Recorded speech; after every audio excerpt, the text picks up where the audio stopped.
வாழ்வு தரும் உணவு நானே, என்னிடம் வருபவருக்கு பசியே இராது.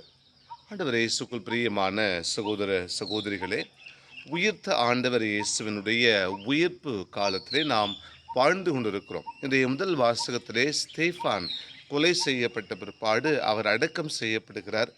கிறிஸ்துவை பின்பற்றி எல்லோரும் சிதறிக்கப்பட்டாலும் சென்ற இடங்களிலெல்லாம் இயேசுவை பற்றிய நற்செய்தியை அவர்கள் அழகாக அறிவித்து வருகிறார்கள்.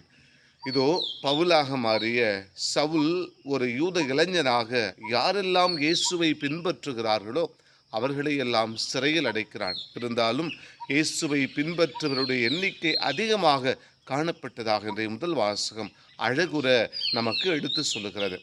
இந்த இயேசுவை ஒவ்வொரு பலியிலும் வார்த்தை வடிவிலும் உணவின் வடிவிலும் பெற்றுக்கொள்கிறோம்.